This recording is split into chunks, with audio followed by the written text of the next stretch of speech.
আসসালামু আলাইকুম রহমতুল্লাহি ওয়া বারাকাতুহু। বৈষম্যবিরোধী ছাত্র আন্দোলনের অন্যতম নেতা সার্জিস আলম তিনি একটি গুরুত্বপূর্ণ বই দিয়েছেন তার ভেরিফাইড ফেসবুক পেজে। সেখানে তিনি বলেছেন, শত শত পুলিশ এখনও থানায় টাকা খাচ্ছে। বলেছেন, বেহায়ার মতো তাদেরকে শাস্তি না দিয়ে কীভাবে সংস্কার সম্ভব? শুধুমাত্র কি বদলি করে এটা কি সংস্কার সম্ভব? না। তিনি এই প্রশ্ন ছুড়ে দিয়েছেন কার কাছে? অন্তর্বর্তীকালীন সরকারের কাছে। অন্তর্বর্তীকালীন সরকার বারবার বলছেন তারা সংস্কার করবেন, সংস্কারের আগে কোনো নির্বাচন নয়। অন্যদিকে বাংলাদেশের বৃহত্তর গণতান্ত্রিক রাজনৈতিক দল অর্থাৎ বিএনপি তারা বলছেন সংস্কার এবং নির্বাচন, অর্থাৎ দ্রুত তারা একটি সময়ের মধ্যে তারা নির্বাচন চায়।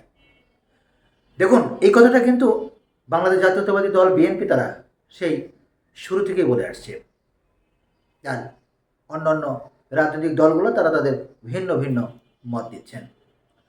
গুরুত্বপূর্ণ বিষয় এখানে হচ্ছে যেটা অন্তর্বর্তীকালীন সরকার এবং বৃহৎ রাজনৈতিক দল এই দুজনের মধ্যে সামান্যতম সাংঘর্ষিক সম্পর্ক দেখা যাচ্ছে। এটা কেন? নিশ্চয়ই আপনারা হয়তোবা যারা বিশ্লেষণ করেন, যারা অ্যানালাইসিস করেন, তারা হয়তোবা বুঝতে পেরেছেন, ধরতে পেরেছেন। দেখুন, সংস্কার কিন্তু সবাই চাই। সংস্কার এদেশের বাংলাদেশ জাতীয়তাবাদী দল চাই, সংস্কার জামাত চাই, সরকার সংস্কার আরও যারা অন্য অন্য ছোটো ছোটো দলগুলি আছেন তারা সবাই চাই।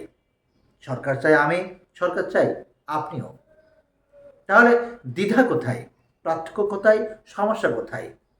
সমস্যা হচ্ছে এই যে অন্তর্বর্তীকালীন সরকার এবং রাজনৈতিক যে দল তাদের মধ্যে বোঝাপড়া, এই বোঝাপড়াটাই অত্যন্ত ক্ষীণ। যার কারণে আজকে নানা ধরনের কথা তৈরি হচ্ছে, সৃষ্টি হচ্ছে নানা ধরনের ঘটনা।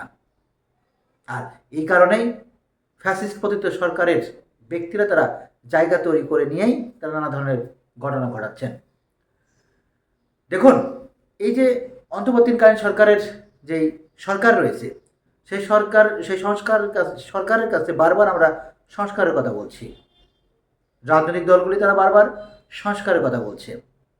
তারা বলছেন প্রত্যেকটা বিষয়ের একটি সুনির্দিষ্ট টাইমলাইন তারা চান। তারা বারবার প্রথম থেকে তারা এই কথাটা বলে আসছেন। দুর্ভাগ্যজনক হলে সত্য, অন্তর্বর্তীকালীন সরকার এখন পর্যন্ত সেই ম্যাপটা তৈরি করতে পারেনি। কেন তৈরি করতে পারেনি?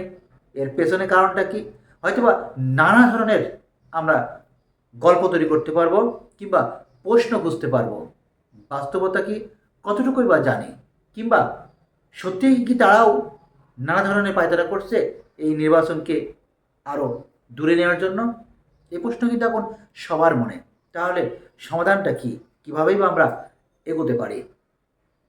দেখুন, এই সমস্যার সব থেকে প্রথম যেই শুরুটা সেটা হচ্ছে, আমরা কিন্তু আপনারা সবাই জানেন, এ দেশবাসী সবাই জানে, অন্তর্বর্তীকালীন সরকারকে আমরা প্রথমেই বাবা দিয়েছিলাম, তাদেরকে ওয়েলকাম জানিয়েছিলাম।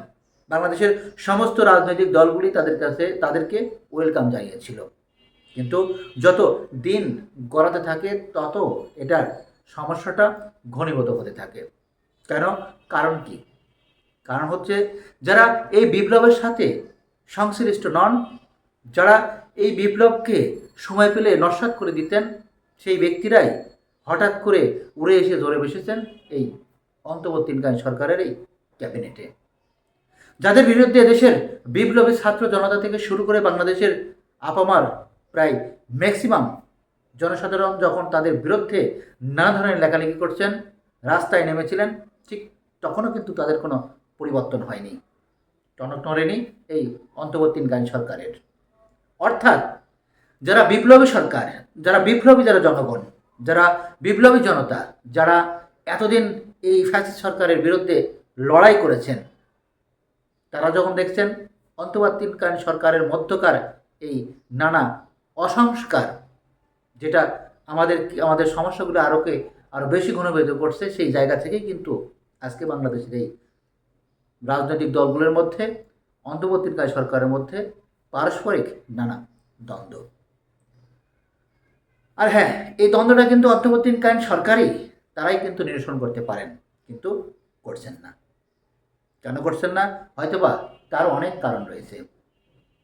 হতে পারে তারা লেনদেন করছেন তাদের মধ্যেকার কোনো নির্বাচনমুখী কোনো দল তৈরি করার জন্য, হতে পারে তারা দীর্ঘ সময় নির্বাচনে ক্ষমতায় থাকার জন্য, হতে পারে আরও নানা পন্থা অন্য কাউকে এই নির্বাচনে আনার জন্য।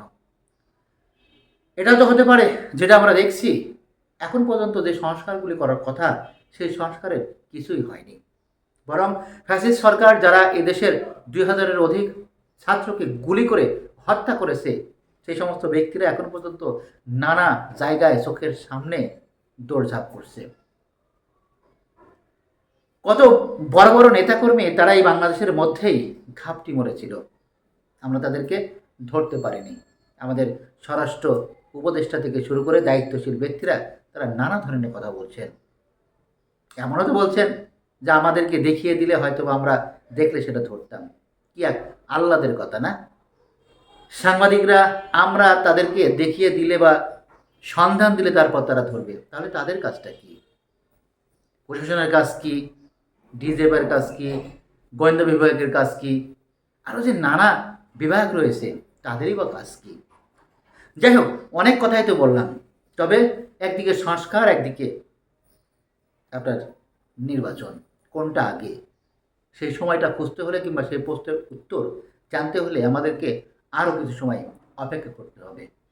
তবে অন্তর্বর্তীকালীন সরকার যেভাবে চলছে এভাবেই যদি চলতে থাকে সেই সার্জিসের কথাই সত্য হবে, যেটা আমরাও মনে করছি।